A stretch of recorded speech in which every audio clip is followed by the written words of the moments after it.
د دې یو خبره وکم، دا انسان چې کومي لکه مور چې کومه مینه ساتي خپل بچي سره، یا پلار کومه مینه ساتي خپل بچي سره، نو د دې دنیا مثال ورکوي. ځکه چې پلار په خپل اولاد خفه کېږي او مور هم په خپل اولاد خفه کېږي. خو دلته کومه معامله شروع ده چې کوم ستاسو د پښتنو لیډر ځان ته وایي، یو ته مور غل وي او وزیر اعلی ته پلار غل وي. نو دا زموږ د پښتنو نمایندګي کوي.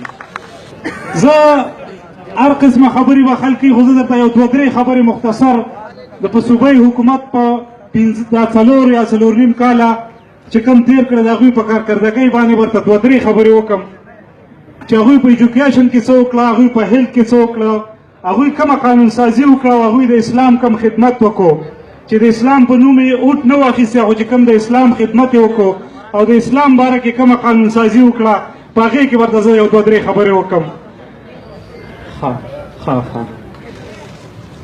ملګرو، سود چې کوم دی دا د ټولو نه قبیح عمل دی چې په قرآن او په حدیثو کې په هغې باندې ډېر زیات بیان راغلی چې بدترین عمل سود دی.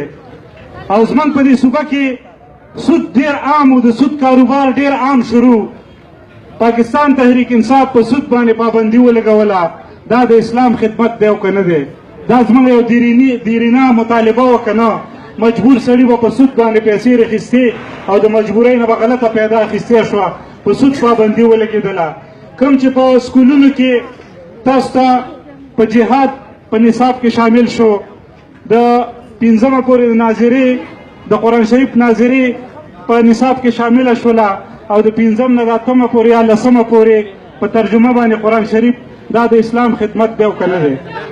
زه خبرې راته دا خبره وشوه چې مختصر خبرې وکړه، خو زه درته دا وایم چې 2018 شروع شوی دی، ډېر نږدې ټیم دی، په دې کې به موږ भरपूर تیاری کوو او انشاءالله په دې بیټ باندې چې د ملګري سره دا اوږد په لاس کې دی، په دې باندې به دا لاټین هم دړې وړې کوو، د ډیویل هم یو ګړز وباسو او دا کوم کاغذي کتاب چې دی دا به هم پېشلو په دې بیټ باندې انشاءالله. ډیوه خو مړه شوې ده. ملګرو، په هغه ورځ باندې زموږ یو ملګري ډېره ښکلې خبره وکړه. هغه وایي چې صوبایي حکومت څه وکړل او کوم خلک یې تنګ کړه هغه یې بیان کړه. لکه د میرټ نظام جاري شو، په انټیاس باندې نوکرۍ شوې، د سکولونو حالات ښه کېږي، د اسپتالونو حالات ښه کېږي، د هیلث کارډ چې کوم صحت کا انصاف کارډ دی غریب خلکو ته پکې مفت علاج په هغې باندې میلاویږي. او اوس یې ریسنټلی موجوده په زرګونو کارډونه نور تقسیم کړه، بلکې په لکونو چې په یو کارډ باندې د 8 کسانو مکمل مفت علاج کېږي. نو دا د پی ټي آی حکومت کارنامې دي. خو کوم لږ کم خلک چې تنګ کړه، په هغه ورځ یو ملګري ډېره انټرسټینګ خبره وکړه چې استاد ټیچر یې لږ تنګ کو، ډاکټر صاحب یې لږ تنګ کو، پټواري صاحب یې لږ تنګ کو. ټیچر ته وایي چې دا کم د غریب بچی دی ستا سرکاري سکول نه درغلی، دې ته به د خپل اولاد په نظر ګورې، خپله ډیوټي به پوره کړې، دوی ته به تعلیم ورکړې.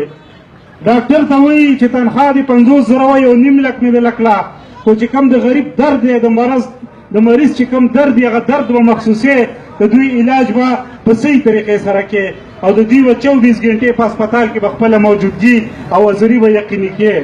پټواري ته دا وایي چې کومې کمیشنې به تا اخیستلې او په کومه طریقه به تا کرپشن کوه، په کوم نظام کې چې ته خوشحاله وې، د هغه نظام خلاف هغه څیز به نه وي، د خلکو فیصلې به صحیح کې او صحیح انصاف به کې.